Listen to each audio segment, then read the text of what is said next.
안녕하십니까. 동사 세계사를 담당하고 있는 강명석입니다. 오늘 이 시간에는 시즌 1 강좌 내용을 간략하게 설명하도록 하겠습니다.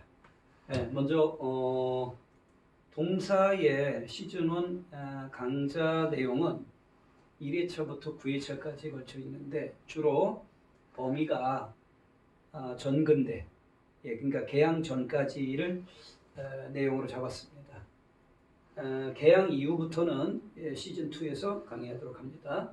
다음 세계사 강좌 내용은 주로 서양사를 중심으로 설정했습니다. 고대 문명부터 냉전까지 그리고 21세기까지 여기 이제 시즌 1의 강좌 진행 내용입니다. 그러면 중국, 일본, 인도, 소아시아 이 부분은 시즌 2에서 강의하도록 하겠습니다. 그래서 시즌 1과 시즌 2를 합쳐서 교과서 전체 개념이 확립이 된다고 보시면 됩니다. 자, 그럼 다음에 강좌의 가장 큰 특징은 뭐냐 이거죠. 첫 번째, 저는요 역사는 흐름이라고 봅니다. 그래서 그 흐름에 맥을 짚어주는 강의가 돼야 된다고 보는 거죠. 바로 그러한 강의가 시즌 1, 그 다음에 이어서 2까지 진행된다고 보시면 됩니다. 두 번째, 시즌 1의 교과 개념은 교과서에 우리는 그 고등학교 기준 교과서와 그 다음에 이제 수능 특강을 기준으로 합니다. 이 두 가지 내용들을 최대한 첨부해서 교재를 구성했습니다. 따라서 이제 기본 개념을 시즌 1과 시즌 2에서 얼마만큼 잘 할 수 있느냐가 대단히 중요합니다. 시즌 1에서 가장 중요한 게 이 부분입니다. 핵심 개념 다지기라는 부분이 있어요. 동사는 1100이라고 되어 있는데 제가 이제 그동안에 또 열심히 분발해서 조금 문제를 더 늘렸어요. 그래서 동사는 거의 1200제 정도 되고요. 세계사는 거의 1300제 정도 됩니다. 이것을 각 단원별로 모았어요. 교과서 내용, 그 다음에 첫 번째 교과서 내용 있고 두 번째는 수특에 있는 내용, 그 다음에 세 번째는 6평, 9평 그리고 수능 문제들을 중심으로 해서 핵심 정리한 내용들을 발췌해 갖고 거기에 OX 문제와 그 다음에 이제 가로넣기 문제 등을 총해서 1200에서 1300 문제 정도를 만들었습니다. 이것을 매주 이제 각 단원이 끝날 경우에요. 각 단원이 끝나면 학생들에게 거기를 공부해 오라고 하고 난 다음에 20문제에서 30문제 정도를 주말 테스트를 하려고 합니다. 주말이 아니라 이제 주중 테스트가 되겠죠. 주간 테스트. 꾸준히 할 겁니다. 그래서 시즌 1, 2에서 가장 기본적인 건 그 개념을 얼마만큼 잘 확립해. 여러분 개념이 확립돼야 그 다음 문제가 돼요. 최근에는요. 어려운 문제라는 게 연표 문제가 많이 사라졌어요. 사실은요. 제가 여기에 시즌 1, 2에는 연표 학습을 통해서 킬러 문제를 해결할 수 있겠다 이렇게 말씀을 해놨지만 사실 연표는요. 개념이 확립된 다음에 이게 이루어져야 돼요. 그래서 아마도 이 부분은 제 판단에는 시즌 3이나 4에 가야 연표 학습을 가능할 거라고 봐요. 과거에는 연표가 킬러 문제의 중심이었어요. 근데 최근 1년, 작년, 재작년 두 번, 2년에 걸쳐서 이제 그러한 문제보다는 깊이 있는 문제로 나오는데 내용이 좀 어려워요. 따라서 자료를 잘 분석해야 되는데 그렇다고 어려운 자료를 찾는다. 이건 참 우스운 얘기예요. 그런 자료가 쉽지 않아요. 뭘 해야 되느냐. 자료를 꼼꼼히 잘 봐야 되는데 그 안에 보면요. 정답의 힌트가 되는 건 가장 기본적인 개념이 들어가는 거죠. 얼마만큼 개념이 잘 되어 있느냐가 결과적으로 어려운 문제도 극복해낼 수 있어요. 그런데 이거를 여러분 학생들 각자에게 하라고 하면 잘 안 해요. 그래서 제가 시즌 1, 2에는 약간 하드캐리 하듯이 끌고 가기 위해서 이걸 하려고 합니다. 근데 뭐 안 하겠다면 뭐 그거는 이제 뭐 어쩔 수 없겠죠. 그러나 대부분 1등급 만점을 위해서는 이걸 꼭 할 수 있도록 제가 적극적으로 권하고 있습니다.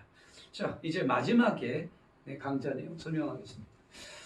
자, 동사 세계사를 잘하는 방법은 뭐냐? 가장 기본적인 게 있어요. 먼저 동사를 잘하는 방법은 한국사 공부를 열심히 하면 됩니다. 왜 그러냐고? 여러분 잘 아시다시피 동사는요. 중국사, 일본사, 한국사예요. 근데 한국사가 그 중에 차지하는 비중이 거의 30%가 돼요. 그러면 30% 한국사를 난 잘해요. 그러면 동사 100에서 30을 걷어내요. 그럼 70만 하면 되는 거잖아요. 동사라는 그 과목 자체가 분량이 세계사보다 적어요. 세계사를 100으로 보면 동사는 80밖에 안 돼요. 그런데 그 중에 한국사를 잘하면 30을 또 걷어낼 수 있어요. 그래서 저는 동사를 못한다면 조금 이해를 못하는 편이죠. 그렇게 쉬운 건데 동사를 쉽게 하는 방법, 한국사를 잘한다라는 거죠. 다음 두 번째, 세계사를 또 잘하는 법. 세계사 공부를 어떻게 하면 잘합니까? 동사 과목과 함께 하라 이거예요. 세계사는 동사를 함께 하면 더 좋습니다. 왜냐? 세계사 과목 안에 중국사, 일본사가 있잖아요. 그런데 그 중국사하고 일본사가 세계사 전체 또한 40%가 돼요. 그럼 만약에 동사를 잘하면 세계사에서 30, 40을 또 걷어내고 하면 되는 거죠. 그렇기 때문에 이 세 과목은 한국사, 동사, 세계사는 매우 밀접한 연관이 있다라고 보시면 됩니다. 따라서 동사를 잘할 학생은 학원에서 한국사 과목을 소홀히 하지 말고 그 시간 아낀다 보지 말고 난 동사를 위해서 투자하겠다 하고 한국사 강의를 열심히 들으세요. 그러면 자연적으로 동사가 해결이 어느 정도 됩니다. 그래서 동사를 잘한다. 세계사 함께 하는 것도 나쁘진 않은 거죠. 특히 세계사 하려는 학생은 그렇습니다. 자, 그러면 복습을 잘하는 방법이 뭐냐? 이것도 물어보는 학생들이 많아요. 예, 저는요, 일주일에 한 3시간 정도는 투자를 해야 되는데 그 방법은 간단하게 말씀드릴게요. 첫 번째, 배운 내용을 여러 차례 읽어보는 거예요. 한 번 읽고 두 번 읽고 여러 차례 읽고 끝나면 안 돼요. 생각이라는 걸 하셔야 돼요. 생각해서 그것을 자기 걸로 습득해야 됩니다. 두 번째, 이해한 내용들을 핵심 부분을 정리를 해야 돼요. 두 번째 키워드 바로 정리라는 거죠. 이때 또 정리를 하는 거죠. 정리가 됐잖아요. 그렇게 정리한 핵심 부분은 이번에 마지막으로 암기하는 거죠. 자신이 잘 정리한 내용을 암기하는 거예요. 전체가 아닙니다. 그러니까 여기서 중요한 게 암기 내용을 최소화하기 위하여는 이해를 많이 해놔야 암기할 부분이 적어지는 거예요. 이해를 안 하면 많이 암기해야 돼요. 여러분 절대로 동사 세계에서는 암기 과목이라고 하고 접근하면 안 돼요. 그러는 순간에 망해요. 그러니까 얼마만큼 이해를 많이 했느냐. 그것이 암기 내용을 최소화시키죠. 자, 이제 충분히 암기가 됐다. 그러면 이제 문제풀이를 통해서 마무리를 해야 되죠.